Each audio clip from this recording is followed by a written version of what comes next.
Namaste. So let me read this text, the Communist Manifesto by Karl Marx, and explain it here so that you can use this video to understand the text. Let's begin with the title, section title, I mean. Or before I go to section title, let me take you to some words. What is a manifesto first? Because the title is Manifesto of the Communist Party. So as you can see there, a manifesto is a written statement, a statement that is written and that declares publicly the intentions, motives, or views of the person who writes it. So, a manifesto is a declaration, public declaration of someone's intentions, motives, or views. This person can be an individual, a group, a political party. So in this case, this declaration is made by a political party, the Communist League. A manifesto can also be made by government, right? So a manifesto may accept or promote a new idea. It may be political, it may be social, or it may be artistic in nature. Sometimes a manifesto is revolutionary, as in this case. Then let's focus on the second word, communism. What is communism? Communism is an idea. It's an ideology, an idea, or a system that aims for a classless society. The belief that we can achieve a society where there is no discrimination. And communism believes in common ownership of property and wealth.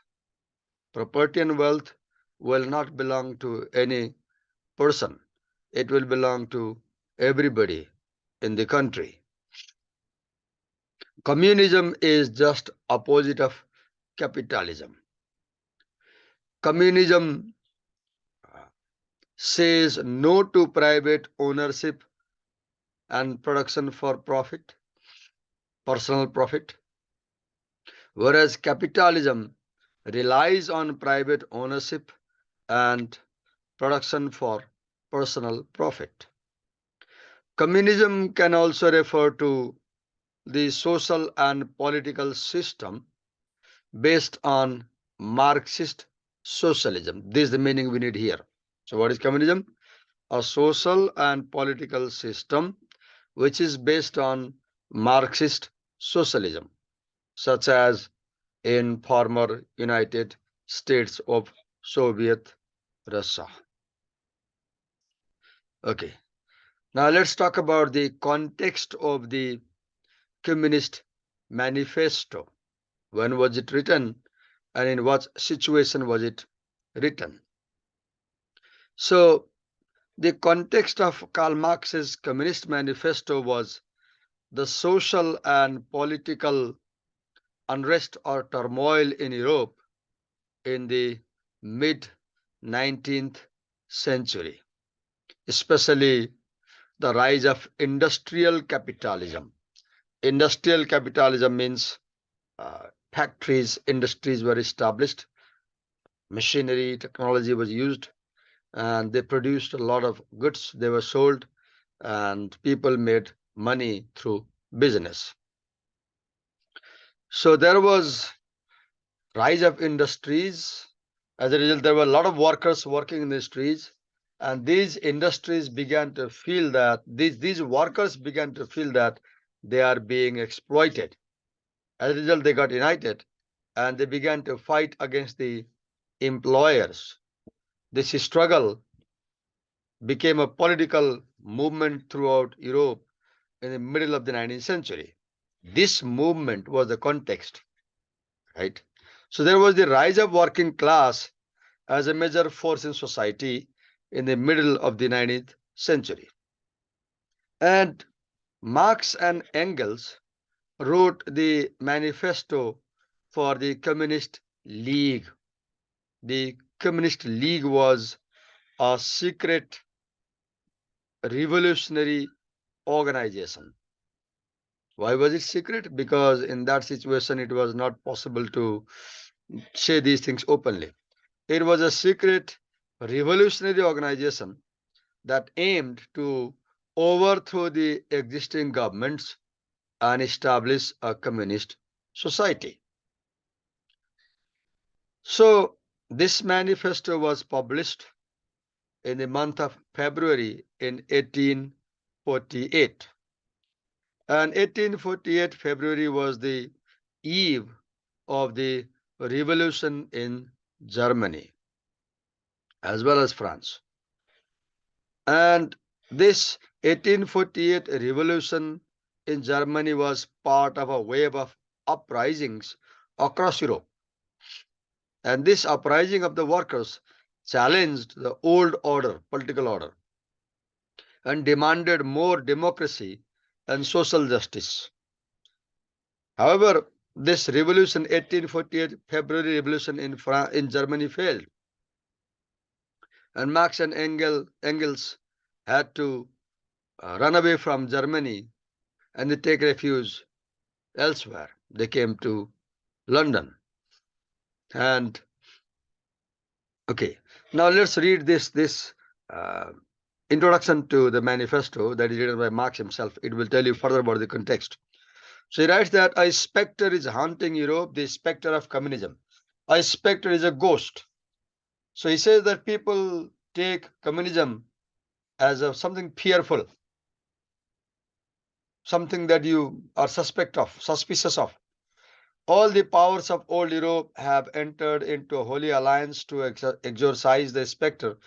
Pope and Tsar, Metternich and Guizot, French radicals and German police spies. So do you see, Marx is telling that there are two parties now. Revolutionary communists on one side, the workers on one side, and Pope, the representative of Christianity, Tsar, the emperor in Russia, Metternich, a statesman from Austria, who was quite opposed to communism, and Guizot, I think, another statesman. French radicals. A radical is somebody who doesn't like old idea. And German police spies. They all stood together to oppose and to defeat communism. So in the very beginning, Karl Marx tells the thesis and antithesis. Do you see? The thesis is established idea. The idea of Pope, Tsar, Metternich, Guizot, French radicals, German policy spies. And against this thesis, we have the antithesis, the new idea, the idea of communism. And the two are standing face to face. This is the context. Then he writes, where is the party in opposition that has not been decried as communistic by its opponents in power?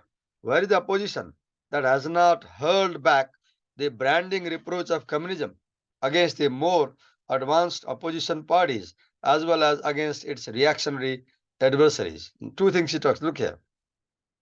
He says there are advanced parties and there are reactionary parties.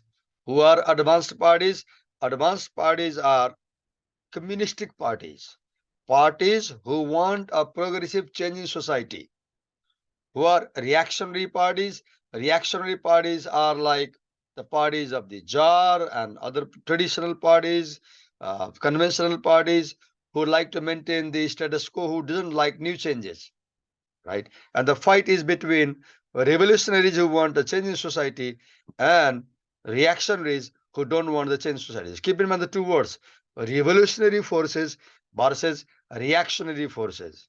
So reactionary forces will be thesis, the existing idea, and revolutionary forces will be the antithesis, the new idea that is opposing the existing idea. Then he says that from this situation, from the struggle between thesis and antithesis, the struggle between the reactionaries and revolutionaries, two things result. What? Communism is already acknowledged by all European powers to be itself a power. Now it is proved that communism is a political power. One statement he makes. Second, it is high time that communists should openly, in the face of the whole world, publish their views, their aims, their tendencies. Now, Karl Marx clearly tells the context of Communist Manifesto. He says that because now we are united, because the fighting is and it is reaching the climax, and because now we are powerful, we are a power, now we need a guideline. So it is right time that we publish to the world our views, our aims, and our tendencies. And this view, this aim is known as the Communist Manifesto. Why is he publishing this? He writes, and meet this nursery tale of the specter of communism with a manifesto of the party itself. Many people who didn't like communism, they spread rumors, bad ideas, wrong ideas about communism. So Karl Marx says now it is necessary that we write authentic document that tells what is communism and what does it aim for. To this end, communists of various nationalities have assembled in London and sketched the following manifesto to be published in the English, French, German, Italian, Flemish, and Danish languages. So Flemish, I think it's the Dutch language. So it was published in 6 languages. To this end means to tell the world about the views and aims of the people who have come under the name communist, right? So this is in this short video, I began by defining what is a manifesto, then I defined what is communism, then I read the context and I read the introduction. In the next video, I will begin from the first section, bourgeois and proletarian. I'm making short videos. Guess it must be about 10 minutes video. I'll stop here. You watch it and see if it helps you. Thank you.